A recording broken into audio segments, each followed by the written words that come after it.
సామెతల గ్రంథం 9వ అధ్యాయం 11వ వచనాన్ని చదువుకుందాం. నా వలన నీకు దీర్ఘాయువు కలుగును, నీవు జీవించు సంవత్సరములో అధికములగును.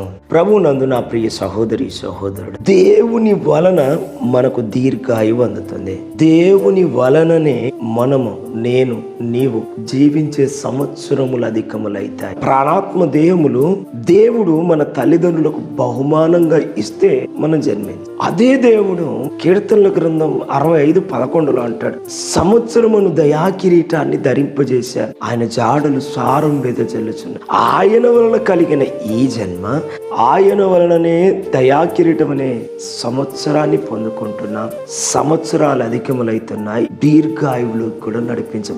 నమ్మితే చాలంతే. ఈ జన్మ నాదో, నా తల్లిదండ్రులదో కాదు, దేవుడిచ్చింది అని నమ్మితే చాలు. భవిష్యత్తులో నేను ఎలా బ్రతుకుతా, నేను బాగా చదువుకోలేదే, స్థిరాస్తులు చరాస్తులు లేదే, మేము ఎలా బ్రతుకుతామని అవిశ్వాసంలోకి, భయాందోళనలోకి వెళ్ళకు. దేవుని మీద ఆధారపడి నమ్మితే చాలు. అందుకే దేవుడు అంటాడు, నమ్ముట నీ వలనైతే నమ్మువానికి సమస్తము సాధ్యం అంటాడు. భవిష్యత్తును గూర్చిన భయం ఆవరించిందని బాధపడుతున్నావేమో, ఈ మెసేజ్ ద్వారా, ఈ మాట ద్వారా విను. నీ భవిష్యత్తు నీ చేతుల మీదనో, నీ బలం మీదనో, నీ తల్లిదండ్రుల బలం మీదనో, వారి సంపాదించిన ఆస్తి మీదనో, మీ తాత ముత్తాతల మీదనో కాదు ఆధారపడింది, దేవుని మీద ఆధారపడి ఉన్నది అని విశ్వాసం ఉంచి నీ ప్రాణాత్మ దేహాన్ని దేవునికి అప్పగించి, ఇదిగో దేవా, నా జీవితం నీవిచ్చిన జీవితం నీకే అంకితం చేస్తున్నా, నీ ప్రణాళిక చొప్పున నిలిచి నడిచే భాగ్యాన్ని దయచేయని ప్రార్థన పూర్వకంగా ఆయనతో అంటుకట్టబడితే చాలు. నీవు జీవించే సంవత్సరములు అధికములైతాయి.